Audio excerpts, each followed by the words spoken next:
I remember a while ago I read this quote from Marcus Aurelius that goes like this: "You need to get used to winnowing your thoughts, so that if someone says, 'What are you thinking about?'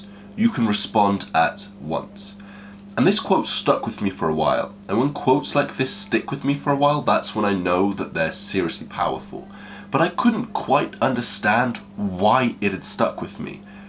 Then I started hearing the quote, "Know thyself," again and again and again. And I kept asking myself the question, how can a quote that is 2 words long be cited and repeated so often? Why are people saying this? It seemed cryptic to me. I couldn't quite understand the power of it. Until I started to understand that what this quote, what Marcus Aurelius is talking about, is self-awareness. And with time, I've become more and more aware of the ridiculously shocking, surprising power that self-awareness can have, and how much it can change your life, and how quickly it can change your life.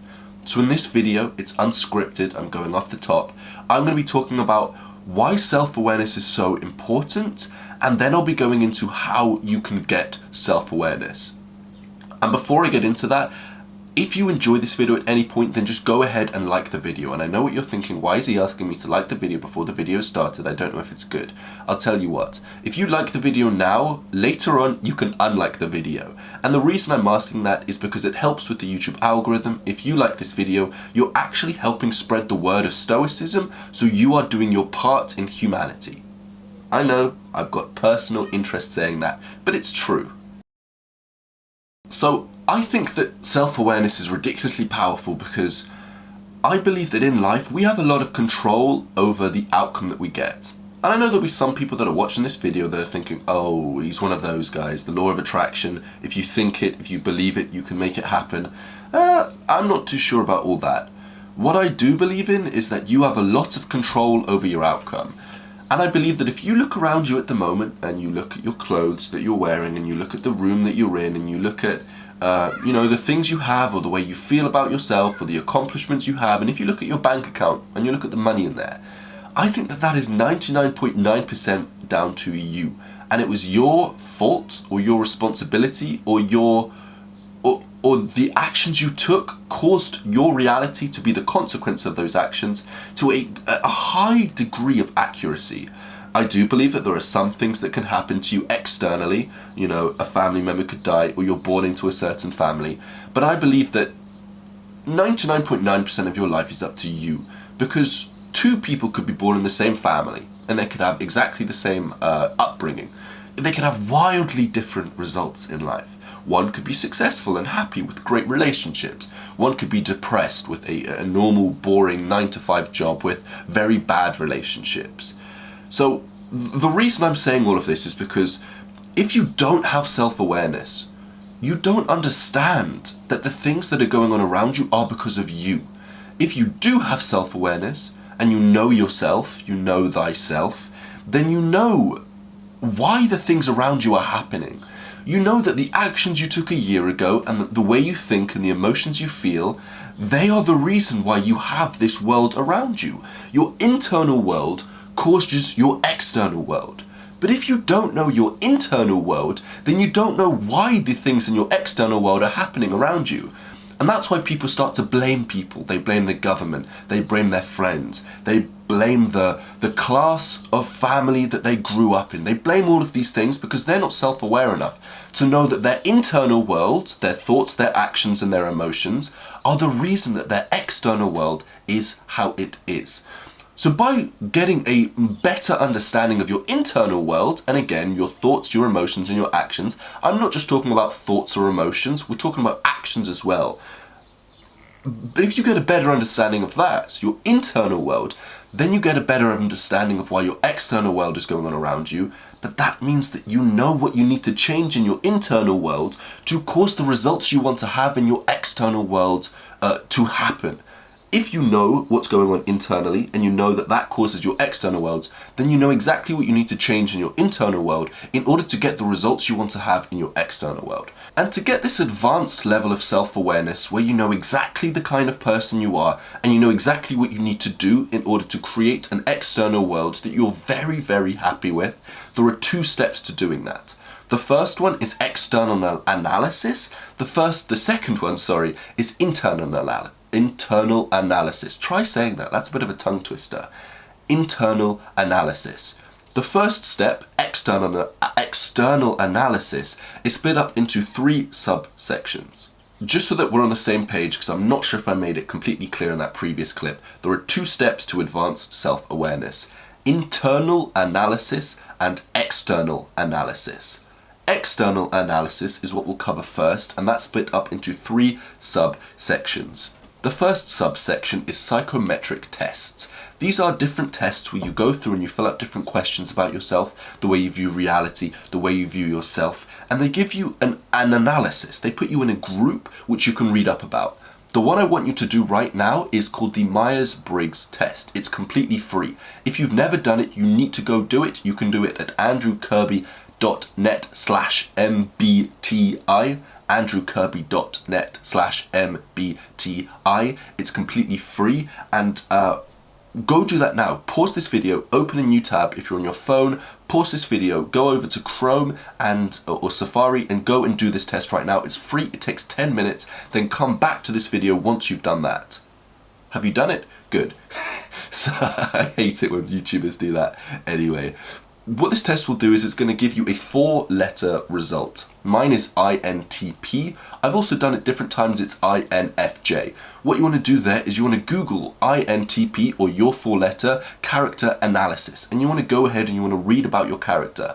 This is going to give you loads of interesting insights into the person that you are, and again, this is helping you get a better, better understanding of the person you actually are, because it's actually shockingly accurate. Again, if you haven't done it, go ahead and do it now. Come back to this video and leave it down in the comments. I want to see, as this is a bit of a test, what all of you guys, what your personality type is. I guarantee that most of you have the personality type of I and N, and then the 2 letters at the end might be different. That's because that's the personality type I am, and the way I speak attracts more people like that. So go ahead, do that test, leave it down in the comments, and also read analysis of that character. It will be shockingly powerful, and again, it's free. Go and do that right now. The second subsection for the external analysis, which is the first step to self-awareness, is interests. Now, what we just did, that psychometric tests, that's like, external logical kind of analysis. Now we want to get into your intuitions and your emotions. This is called interests, and these are the things you can't control. It's quick. It's type 1 decisions. If you know the book Thinking Fast and Slow, it's very quick, very emotional, very rapid, and it's coming from deep within you. And there's no logical analysis. I've pre-prepared a few different questions that will help you understand what your interests are, and it's just right here. The first one is, what is your favorite movie? If you know the answer to that, then think of the main character to that movie. Chances are you see quite a lot of yourself in that main character, and you can use it to get a better understanding of who you are or the type of things you aspire to be like. That'll help you know your interests that way. The next thing is go to your YouTube viewing history and scroll through the history of the videos you've watched, and again, that's going to get you a better understanding of the kind of interests that you have. Next, go and ask your girlfriend, your wife, or your best friends the things that you just can't shut up about. You may think that you know this, you may think you know all of them, but they know it better than you know it, because they're used to it. They're used to you going on and on and on about these things. We all have it, it's completely normal. Go find out what it is so you can better understand what your interests are. Because we live in our mind so much that it's difficult for us to get an understanding of who we actually are, because we're so used to it. It's our normal. It's just like if you go into a new city or a new hotel, you're amazed, you're so present to the moment, everything around you is happening. But if you walk on your normal trip to work, you completely zone out, you don't know what's going on. That's what happens in our own brain. So getting external people to influence and to give us data about who we actually are, it's really actually beneficial. Next, what books have you read? Again, this is just when you read a book, you're sitting down for multiple hours. If you read a book and you finish it, you must be interested in that thing. Another valuable piece of information. Next is, where does your money go? This is good because our money is what we view as valuable to us. When we give our money away, we view it as a valuable exchange, otherwise we wouldn't do it. So where we spend our money shows us where our values lie. Now you may think that you're someone who cares a lot about their personal development, but does where you spend your money reflect that? If you don't spend money on online courses or coaching, then you're not someone who actually values personal development. That's just a myth you've got in your own mind. Instead, you might value Netflix subscription, which shows that you actually value instant gratification over long-term pleasure. And again, this is interesting stuff to figure out. It's useful. Now, I've just listed out a few questions. If you haven't gone ahead and answered those questions, I highly recommend that you pause this video and you go through them, because again, if you have that level of self-awareness, then you know what you need to change in your internal world in order to get everything you want to happen in your external world. Now on to the third subsection of the first step to advanced self-awareness. It is understanding your behavior. Now this is the beauty of filming these sorts of videos and the beauty of editing, because in between each of these clips that you're seeing, I've stopped and I've written up some questions for you to answer about this thing. And the reason I'm telling you that is because I know some of you will be thinking, oh, he said it was off the cuff, but now he's reading questions that he's pre-prepared. Yeah, I just pre-prepared them, which is actually pretty useful. Anyway, don't really know why I told you that. Moving on, behavior. Behavior is actually a really interesting one because it's an output to the inputs that happen around you. When certain events happen, you're in a certain situation, your behavior will happen and it will be pretty much constant, dependent on the input. What I mean by that is that when certain things happen, we have a set behavioral response to that. We have routines, we have habits, so that when an internal thing happens, an input, our brain processes that input and it outputs behavior, which means that if the inputs are the same, and most of your inputs are the same every day, your behavior gets very, very similar, and your response to that input is often very similar, it's often very constant. We're creatures of habit. So by understanding the input, understanding the output, we can start to understand the processes, the things that go on in our mind that causes us to interpret the input and result in it in us having a certain behavior. I hope that I explained that well. So here are a few questions for you to answer.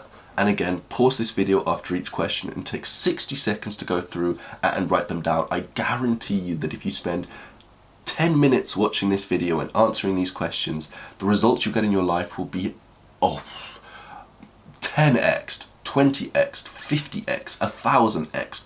Honestly, it will be absolutely incredible. So make sure you watch this video until the end and make sure you're actually doing the exercises. First one, what things do you want to do but struggle to actually do? Again, this will show where there's a mismatch between the kind of things you want to do and what you're actually doing now. Next, what things do you avoid when they're in your calendar, or you just hate doing them when they're in your calendar? So this is good if you've got a 9-to-5 job, you've got certain meetings, you can start to understand the things you love and the things that you hate. Next, what things do you really dislike doing? Write them down. What things end up distracting you and taking you off task? Again, write them down, because what you spend your time doing is an accurate reflection of the things that you value. If you think that you value your career and your relationships, but you actually spend a lot of time on YouTube, that is information and data that you actually spend more time watching YouTube than you do on these other things.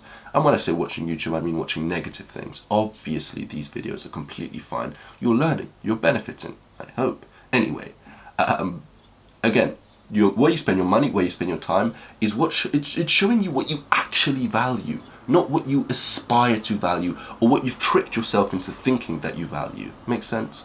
Next, what things do you repeatedly do that you know you shouldn't do and you feel guilty for doing? Again, it's the same thing. And the final question for the second subsection of the first point, did I call it, to getting advanced self-awareness, is look at all of these answers to the behaviors and try look for trends. What things are you escaping from doing? What things are you drawn to do? Look at all of this and try find trends. That's when the really valuable insight is. I just realized I called that the second subsection for the first task. In reality, that was the third subsection. I know I probably confused some of you, but again, this is just a quick video and I'm going to get all of the information out there to you, into your mind as quickly as possible. And again, if you're enjoying this video, then just make sure you give it a like. I really appreciate it. So once you've gone ahead and you've done that, you've done the Myers-Briggs test and you've left it down in the comments. If you haven't, it's andrewkirby.net/mbti. It's completely free. Go ahead and leave that down in the comments. Then you've gone ahead and you've analyzed your interests. You know what emotional things you're attached to. You know what you value. Again, you can go ahead and leave them down in the comments if you want. The reason I'm telling you to do that is because it's useful for me. It's interesting for me to see. It's useful for everyone else, and also it helps with the YouTube algorithm. That's why I'm asking you to comment. And then also you've done your behavior analysis and you've started to see what behaviors you exhibit. So by now you've done an external analysis of who you are. You know the kind of person you are. You've read the Myers-Briggs analysis and you've done all of this stuff. You're starting to understand who you actually are. Not who you think you are, but who you actually are. This is incredibly useful. When you know exactly who you are, then you know why the things around you are actually happening, so you can start to change who you are in order to get better results and have all of the things you want to happen in your external life. The second thing for you to do is self-awareness of your thoughts. This is going to be an interesting point. As soon as you become more interested in the thought patterns you have over the thoughts that you have, that is when your life will change forever. When you get more interested in the thought patterns you have, the thoughts that repeat themselves regularly, over just engulfing yourself in your thoughts, that is when your life will change forever, because you're going to be able to start to understand that the thoughts you have are having a huge impact on your external world. If you regularly think to yourself, I'm not good enough, and you start to become aware of that, you're going to see that thought, I don't want to say the word manifest, but you're going to start to see that world create itself. You're going to see that thought create itself in the world around you. It's very simple, it's very practical, it's not spiritual, it's nothing, it's just practical. If you think something, that's what you believe, and your beliefs affect your actions, and your actions affect your outcomes. Very practical, very simple. So what you want to do now is you want to start meditating every single day. And when you're meditating, you want to focus on the little bit of nose, or the little bit of skin in between your nose, just right there. And then what that's doing, when you're doing that, you want to become aware of your thoughts. You don't want to stop them, you don't want to dictate them, you just want to be aware of the thoughts, almost like you're an observer outside of your mind. When you do this, you're practicing for it to happen in day-to-day life, and when you start observing the trends and the repeating thought patterns you have in your life, that information is a gold mine. As soon as you understand and you recognize a thought pattern you have, oh, that is the most valuable thing you'll ever find in your life, because then you can start dictating it, you can start changing it using cognitive behavioral therapy techniques. You can cut it, rewire it, and replace it with a positive thought pattern. So again, the first one is external analysis, doing the 3 different things I mentioned. Second of all, it's internal analysis, meditating every day and increasing the self-awareness. So like Marcus Aurelius said, you can get used to thinking, or you can have the skill of being able to say whatever you're thinking whenever someone asks you, what are you thinking about? You know exactly what it is you're thinking because you've increased that self-awareness. Make sure you go ahead and do those things. And again, if you're new around here, go ahead and subscribe if you're serious about growing. And then last of all, if you've liked this video, go ahead and click the like button. Also, check out my channel. Click on the channel and watch all of the videos there. They're all pretty good.